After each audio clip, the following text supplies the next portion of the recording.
Thanks for tuning in to Bourbon Drop. I'm your host, Myron. Today, we've got the second batch of Bernheim's wheat whiskey. I've been waiting to get my hands on this thing, man. Let's get it. Bottle drop, bottle drop, bottle drop.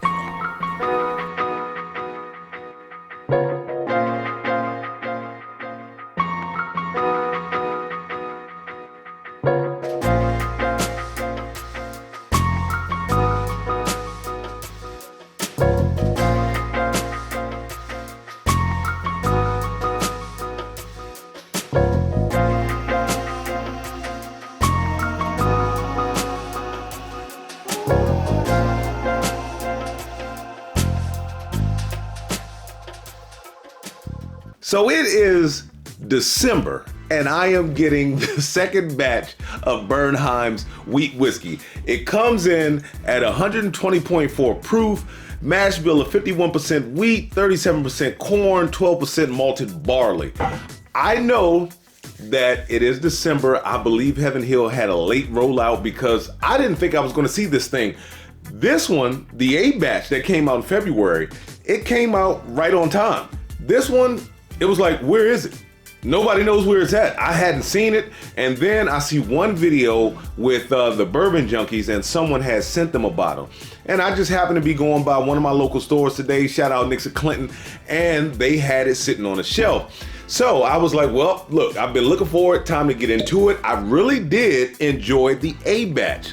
Now, wheat whiskeys, I guess they can be a little tricky. Maybe that's the reason why they haven't really taken off. You see, I've got an old dusty of the Bernheim over here. This bottle was produced with this badge. I think it was from 2005 all the way up until 2014, somewhere around that. I don't know how old this bottle is.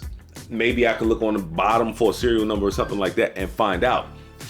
But this bottle right here coming out the second batch of this year, and January being right around the corner for the A batches of Elijah Craig and Larceny, I'm gonna be broke for a little while. I mean, they are just releasing them back to back, and with the late releases, it really doesn't give me enough time to catch up.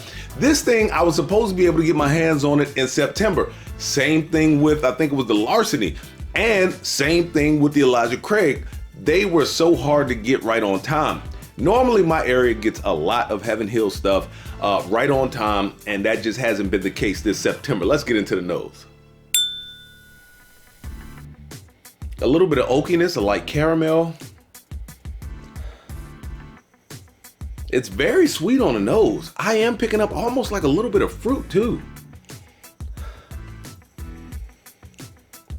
A little bit of oak and a little bit of ethanol. Now, when I did crack the bottle open, heck of a cork pop, that ethanol was very prevalent. I did get it out of the neck. I put it in the glass just now in front of you guys. I didn't want to do one of those pours where I kind of let it sit to the side. So I was like, you know what? I'm just going to give it a fair review. I think I did this one the exact same way. Let's get into the palate.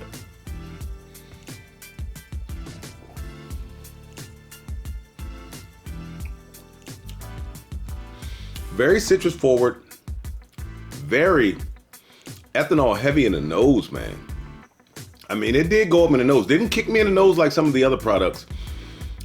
A little bit of black pepper on that thing too. It is sweet. I am picking up like caramel.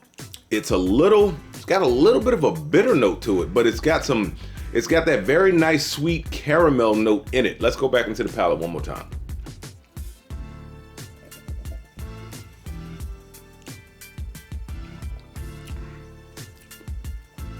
Yeah, it's actually got a little bit of like a sour note too. Now, I hope my palate isn't wrecked. I've been dealing with this new mouthwash, and that has been kind of changing things for me. So hopefully that is not interfering on what I am tasting tonight. But I did like the first batch. This batch I am so on because there's almost this, as it finishes, there's this weird aftertaste. Let's go back into the nose one more time. Yeah, still a lot of caramel on the nose. Some sweetness. I don't pick up that ethanol punch as much. Still picking up a little bit of oak. Let's go back into the palate for the last and final time.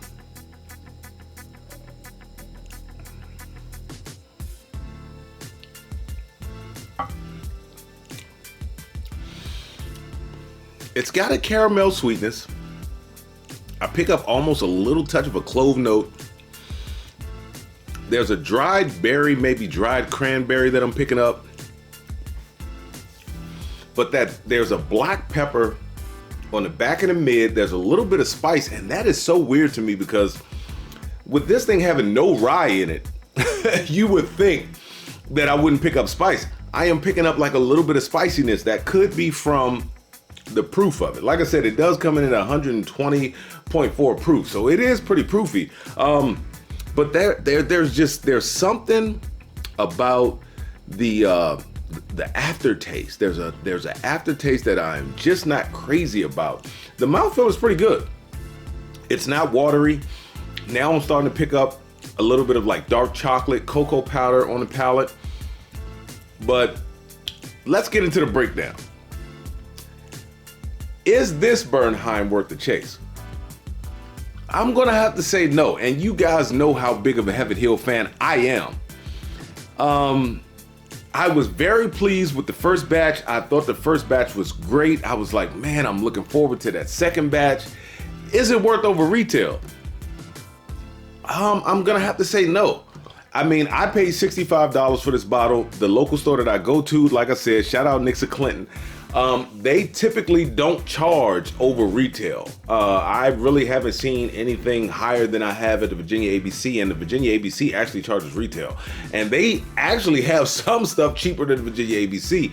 So, I am not gonna say that I would pay over retail. Honestly, if it was up to me again, and I had a chance to do it all over again, since I don't have a bottle of 1920 because I killed it on the last video, I'd probably just buy a bottle of 1920. That is my $60 monster. This thing coming in at $65. It is just, it's different.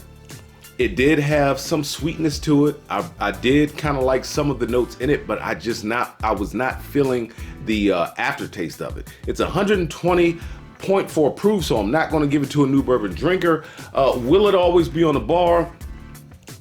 I like it enough to go through it and then be done with it.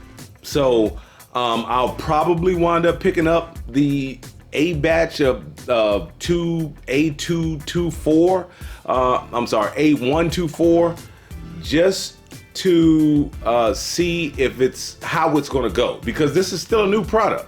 So I'm not gonna trash it. I am gonna give it another chance. I like the A batch. Not so much with the B batch.